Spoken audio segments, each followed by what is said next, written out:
भाजप उमेदवार राम सातपुते यांचे ओपन चर्चेचे चॅलेंज मी स्वीकारते। सोलापूर शहरात भोंगळ कारभार सुरू आहे। 2 वर्षे झाले महापालिकेवर प्रशासक नेमलेला नाही। भाजपचे उमेदवार हे मुद्दा सोडून चर्चा दुसरीकडे वळवतात। तुम्ही इथे येऊन आमच्यामध्ये डिस्टर्ब करू नका। मी सगळ्यांचीच बहीण आहे। ओपन चर्चेला मी 100% तयार आहे। मी इथलीच आहे। 24 तास उपलब्ध आहे। मी चॅलेंज स्वीकारलेले आहे। निवडणुकीला उभी राहिले तेच माझे चॅलेंज आहे। सोलापूरकरांनी आज मला मॉर्निंग वॉकला बोलावले म्हणून मी इथे आले। मी युद्ध लढते आहे।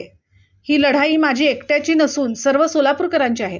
शहरात 8-8 दिवसांनी पाणी येते। येणारे पाणी घाण पिवळ्या रंगाचे असते। रात्री 1-2 वाजता पाणी सोडतात। नगरसेवक नाहीत, त्यामुळे निधी नाही। झोनमध्ये कोणी नाही। घाई गडबडीत चिमणी पाडली, पण विमान सेवा सुरू झालेली नाही। नवख्या लोकांना आणले, त्यांना सत्ता दिली, मात्र त्यांना कळले नाही पार्लमेंटमध्ये जाणे ही किती सुवर्ण संधी असते। मात्र त्या दोन्ही खासदारांना त्याचे महत्त्व कळले नाही। भाजपच्या 2 खासदारांनी संविधान बदलण्याचे भाष्य केले आहे। आम्हाला संविधान बदलायचे आहे, त्यासाठी राज्यसभेत मेजॉरिटी हवी असते। विधान भाजपा खासदारांनी केले। असे विधान होत असतानाही कोणी भाजपला मतदान करत असेल तर ती शॉकिंग शोकांतिका आहे। 50 रुपयाच्या चपलेवर 150 रुपये GST लादली जात आहे। तर माझं संवाद साधणं हे वर्षभर चालूच असतं।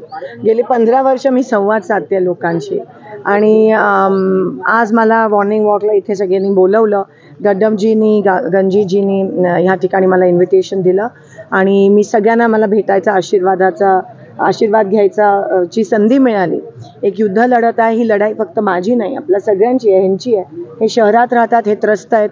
या महापालिकेत ज्याच्या बाहेर आपण उभे आहोत त्या महापालिकेत अजून 2 वर्ष झाली इलेक्शन्स नाही आहेत, प्रशासक नेमले गेले आहेत आणि त्यामुळे सगळा कारभार भोंगळ कारभार चालला आहे। आज पाणी पण इतकं विस्कळीत आहे सोलापूर शहरात। 8-8 दिवसाआड पाणी येतं आणि जे येतं ते पण घाण पाणी येतं, पिवळ्या रंगाचं येतं। काही ठिकाणी हद्दवाढ असेल, आमचा पूर्व भाग असेल, तिथे रात्री 1-2ला पाणी सोडतात आणि एकंदरीत शहरात पण कोणाकडे बघावं काय। आत्ताचे गृहस्थ म्हणाले आमची ड्रेनेज लाईन झाली नाही आहे, ते दक्षिण त्या ठिकाणी राहतात कारण का प्रशासक आहे आणि नगरसेवकच नाही आहेत, निधी नाही आहे, झोनमध्ये कोणी नाही आहे। तर एकंदरीत हे सगळे प्रश्न किंवा सोलापूर शहरातला जो रोजगाराचा जो प्रश्न आहे, विमान सेवेचा प्रश्न आहे, अजून यांचं टेक ऑफ आणि लँडिंग होतच आहे। ज्या घाई गडबडीत ती चिमणी पाडलेली, आपल्याला वाटलेलं की विमान दुसऱ्या दिवशी लँड होईल, पण तेव्हा मी चॅलेंज दिलेला की 6 महिन्यात विमान ह्यांना जमणार नाही आहे। आज 7वा महिना चालू आणि विमान सेवा सोलापुरात सुरू झाली नाही आहे, ही शोकांतिका आहे।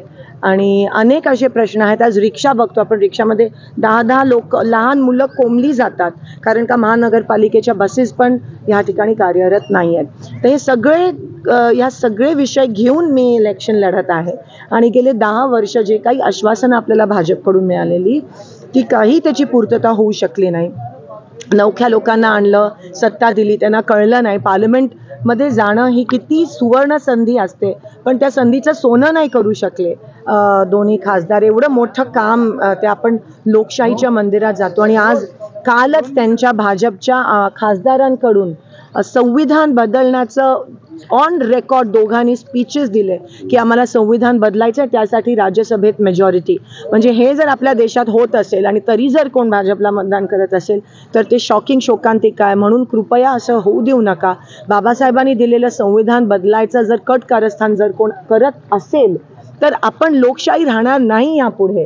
आणि तो आपल्या सगळ्यांचा म्हणजे शेतकऱ्यांचा त्या ठिकाणी अंततः बघत आहेत कारण का दुष्काळ परिस्थिती आहे, शेतकऱ्यांना पीक विमा नाही आहे, पाणी नाही आहे। 20 रुपयाच्या चपलावर 150 रुपये 50 रुपयाच्या चपलावर 150 रुपये GST लादली जाते। कांदा मार्केट यार्डमध्ये सडत पडला आहे। तर मला सांगा काय काम केलं मागच्या 10 वर्षात।